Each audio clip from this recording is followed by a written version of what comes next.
देश के golden boy Neeraj Chopra ने अचानक सोशल मीडिया पर अपनी शादी की तस्वीरें शेयर करके पूरे हिंदुस्तान को, पूरे वर्ल्ड को सरप्राइज़ दे दिया। सब चौंक गए अचानक।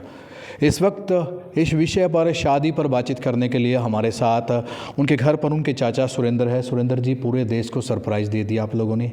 कानों कान न तो मीडिया को खबर लगी, न किसी एजेंसी को खबर लगी। कब शादी हुई, देश जानना चाहता है। बड़ी बेसब्री से इंतजार करा आप लोगों का। थोड़ा बताइए क्या कुछ हुआ, कैसे कर दिया मैंने जी?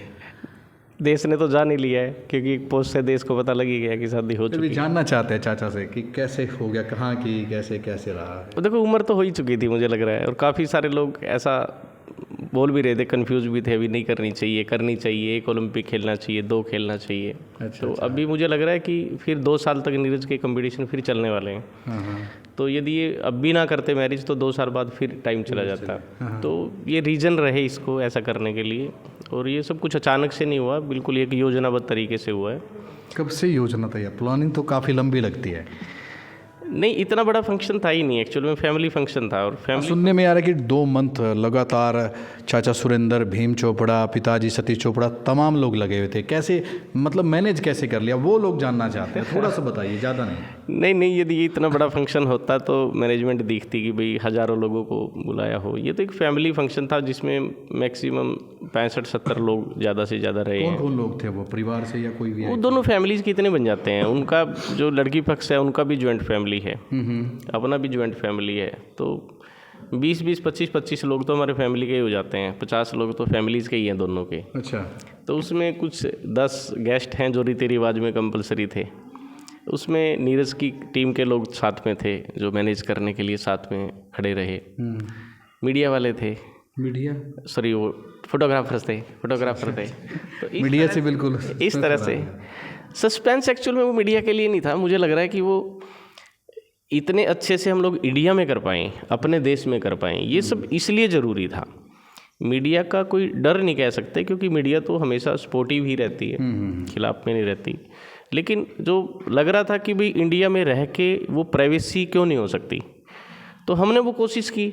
और आई होप कि जैसे लिए कोई एजेंसी सरप्राइज लग रहा है, तो वो इसका मतलब है कि हो पाई। नहीं, कोई एजेंसी हायर किया, फिर ये परिवार का प्लान था? क्या था ये चाचा सुरेंद्र? मैं सुनने में आ गई ये पूरा प्लान आपका था कि भाई मैं मैनेज करूँगा सारी चीज़ें। देखिए, मुझे लगता है कि वो क्रेडिट लेने वाला तो काम मैंने कभी किया ही नहीं, और ये फैमिलीज़ का काम होता है। फैमिली स्ट्रेंथ की बात होती है, एक आदमी के बस का कभी नहीं होता। ये दोनों फैमिलीज़ की सपोर्ट रही तो तभी ये हो पाया है। अच्छा। शादी के बाद उनकी जो पत्नी है वो घर भी ले आए, पूरे गांव को नहीं पता लगा, मीडिया को पता नहीं लगा। क्या वाकया में नीरज की जो वाइफ थी यहाँ पर आई और वो सब रीति रिवाज किए? आप लोगों ने क्या क्या किए? अच्छा, देखो, इस रीति रिवाज को करने के लिए ही इस फंक्शन को लिमिटेड लोगों के साथ में किया है। और हमने वाकई मतलब वहाँ जो 3 दिन बिताए पहाड़ों में, जो डेस्टिनेशन वेडिंग हमने करके देखी, वो पहली बार की हम लोगों ने।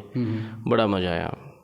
मुझे लग रहा है कि यदि आपकी वीडियोज़ को जितने भी लोग देख रहे हैं, तो मैं उनसे अपील यही करूँगा कि यदि वो ज़्यादा पैसे वाले लोग हैं तो वो इंडिया में ही शादी करें, प्राइवेसी यहाँ भी हो सकती है। यदि वो कम पैसे में भी इंडिया में कुछ करते हैं, तो मुझे लग रहा है कि वो फंक्शन को इस तरह से करना चाहिए कि फैमिली का फंक्शन अलग करें और गेस्ट का गेट टुगेदर अलग करें। तो मतलब पहली बार मैंने महसूस किया कि फैमिली फंक्शन को फैमिली इंजॉय कर रहा है, शादी के फंक्शन को फैमिली इंजॉय कर रही है। मेरा सवाल फिर मैं वही से करता हूँ, क्या नीरज की वाइफ गांव आई थी? क्या जो रीति रिवाज हरियाणा के कल्चर हैं कि वो खेत में थान पे भी जाते हैं, तमाम देवी देवताओं की पूजा अर्चना करते हैं, क्या कब लेके आए, कितने बजे, गांव वालों को भनक तक नहीं लगी? कैसे मतलब क्या कुछ थोड़ा सा बताइए। इंटरेस्टिंग चीज़ें हैं लोगों को। इंटरेस्टिंग तो मतलब वैसे इस चीज़ को बना रहे हो, लेकिन एक आम आदमी है नीरज भी, जिसने अपनी लाइफ की शुरुआत की है। इंटरेस्टिंग तो ज़्यादा कुछ है नहीं, बस इसमें अच्छी चीज़ ये है कि हमने 3 दिन वहाँ पे रीति रिवाज से शादी की। 4th डेज अपने घर पे जो हमारी पुत्र वधू का जो गृह प्रवेश होता है, वो रस्म हमने अपने यहाँ खंडरा गाँव में की, और बहुत अच्छे से हम लोग कर पाए। अच्छा, हम लोगों ने 13-14 घंटे फैमिली के साथ बेटी ने बिताए, काफ़ी खुश थे। आप लोगों ने शॉपिंग की, बच्चों ने की, महिलाओं ने की, आपने की, नीरज ने शेरवानी खरीदी, मतलब किसी को कुछ? अभी देखो यार, मतलब ये तो कहीं ना कहीं शायद सीखने के लिए एक अच्छी चीज़ हुई है। हम लोग ये तो नहीं कहते कि हम कर सकते थे, ऐसा हो गया ये। अच्छा एक बात बताइए, सुनने में यह है कि एक पंडित जी को भी नहीं पता था, मतलब कैसे, मतलब उसने भी ये बाहर चीज़ें नहीं निकाली, वो वाक्य बड़ा दिलचस्प यार है। मुझे मतलब मजाक ऐसा लग रहा है, ये हंसी छूट रही है, क्योंकि वो पूरे एपिसोड में क्या था कि अब वो होने तक तो हम स्ट्रेस में थे कि ये कैसे होगा जो हम सोच रहे हैं, लेकिन अब वो हो गया है तो अब वो फन लग रहा है कि हम उनको नीरज के बारे में नहीं पता था? वो सारे फनी स्टेप्स थे, मतलब वो पंडित भी ऐसा ढूंढा गया यार जिसके पास कीपैड फ़ोन था, स्मार्टफोन नहीं यूज़ करता था, और उसको पूछा गया कि यार क्या तुम इसको जानते हो, तो पता लगा कि नहीं जानता पंडित। तो फिर बढ़िया यार, मतलब पंडित भी प्राइवेसी रखेगा, बताएगा नहीं किसी को। अच्छा चलिए बताइए, नेम है आप लोगों के पास, फेम है नीरज के पास, दहेज कितना लिया, कैसा लोग जानना चाहते हैं?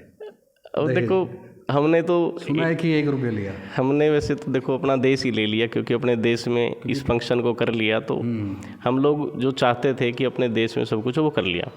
रही बात दहेज की, तो हमारा फैमिली शुरू से इस रीति के खिलाफ रहा है बहुत। यदि आप जॉइंट फैमिली में हमारे कभी भी समय लगे ऐसा आप लोगों को दिखाने का, दर्शकों को, तो कभी दिखाना पर्सनली कि इतनी फैमिली, जॉइंट फैमिली में मैनेजमेंट है हमारी, जिसमें कि ये दहेज शब्द कोसों दूर है पहले से ही। अच्छा। इस शादी को भी हमने 1 रुपये की शादी से ही किया। मतलब 1 रुपये आप लोगों ने दहेज का लिया, सिर्फ बहुत से 1 मान्यता। रुपये वो दहेज नहीं बोल सकते, वो एक शगन होता है, वो शगन होता है। यदि उसके साथ दहेज जुड़ता तो हम वो भी ना। नीरज चोपड़ा ने कोई दहेज, बिना दहेज के शादी की आपके परिवार ने? ये डेफिनेटली, इसको आप ट्रस्ट कर सकते हो, इसको आप बाद में वेरीफाई भी कर सकते हो। अच्छा एक सवाल और लोगों के मन में आखिरी में पूछना चाहूँगा, और नीरज की खुद की पसंद थी या माँ बाप की पसंद थी, कैसे मिले, थोड़ा सा ये और जनता जानना चाहती है।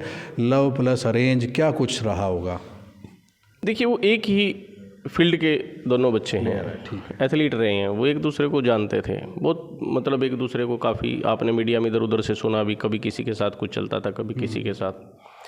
तो वो बेटर जानता था कि मुझे पूरी लाइफ जीनी है, मुझे दुनिया को दिखाने के लिए लाइफ नहीं जीनी है। वो 2 रूप होते हैं, एक वो है जो नीरज के पास अभी है, एक है जो उसकी पर्सनल लाइफ है। तो पर्सनल लाइफ तो वो पर्सनल ही जी सकता था, इसलिए उसने ऐसा डिसीजन लिया। फैमिली से वेरीफाई किया कि क्या परमिशन करते हो कि मैं ऐसा करूं, नहीं तो हम लोग बैक फुट पे भी जा सकते हैं, आपकी हाँ ना हो। तो मुझे लग रहा है कि ये लव प्लस अरेंज था, ये फोर्सली डिसीजन नहीं था। मतलब नीरज ने आप लोगों से पूछा, फिर आप लोगों को पूरा परिवार सहमत था उसके बाद? बाकायदा परमिशन ली, बाकायदा एक होता है पूछना कि बताना कि मैं ऐसा कर रहा हूँ, एक होता है कि ऐसा पूछना कि भाई मैं इस तरह से ये पसंद करता हूँ, यदि आपको ठीक लगता है तो हम इसको रिश्ते में बदल सकते हैं। चलिए शादी तो हो गई, अब कुछ लोग इंतज़ार भी करते हैं कि भाई रिसेप्शन होगा, हम भी जाएंगे नीरज चोपड़ा की शादी में, तो क्या कुछ ऐसा कोई प्लानिंग है आने के बाद, 1-2 महीने बाद, 15 दिन 20 दिन बाद? अभी फ़िलहाल करंटली नहीं है, क्योंकि अभी इंडिया से बाहर हैं, तो अभी मेरे होपफुली वो 1 हफ्ते बाद ट्रेनिंग की वीडियोज़ आप देखोगे, वो अपने काम पे लग चुका होगा, वो बेटी भी पढ़ाई कर रही है तो वो भी अपनी पढ़ाई पे जा चुकी होगी, और वो एक दूसरे को जानते हैं। तो वो मुझे नहीं लगता कोई इस तरह की एक्साइटमेंट कोई होती है कि 1 महीना हनीमून पे रहें। वो दोनों ही अपने फील्ड के मतलब काफ़ी वेल नोन हैं, तो वो जब वापस इंडिया में आएंगे, कन्वीनियंट टाइम जो दोनों का रहेगा, तब वो रिसेप्शन का प्लान रहेगा, वो आप लोगों को बताया जाएगा, वो सीक्रेट नहीं रहेगा। एक तो बिना दहेज शादी की क्या कहना चाहोगे, क्या मैसेज देना चाहोगा, चोपड़ा परिवार क्या कहना चाहेगा पूरे प्रकरण को लेके, और बिना दहेज शादी की क्या कहना चाहोगे? मैं संदेश पैसे वाले लोगों को देना चाहूँगा कि यदि वो समाज से कुरीतियाँ ख़त्म करना चाहें तो आम आदमी और मध्यम आदमी ये ज़मीन बेचने से, घर बेचने से और बैंक लोन लेने से बच जाएगा। तो उन लोगों को पहल करनी चाहिए। हमने भी कोशिश की, हमारे पास तो ज़्यादा पैसे नहीं हैं, मध्यम हैं, हमने कोशिश की, तो वो लोग भी कर सकते हैं। जब यदि वो करना शुरू करें तो ये दहेज और इतने सारे कोर्ट केसेस, इतने सारे लेन देन के मुकदमे, ये समाज से हमारे हट जाएंगे, क्योंकि हमारी संस्कृति इस तरह से बनी ही नहीं है जैसे ही हम लोग ये काम करने लगे हैं। हिमाचल में शादी भी कहा? हाँ, हिमाचल पहाड़ियों में हुई, बड़ा मजा है, बड़ा एंजॉय किया।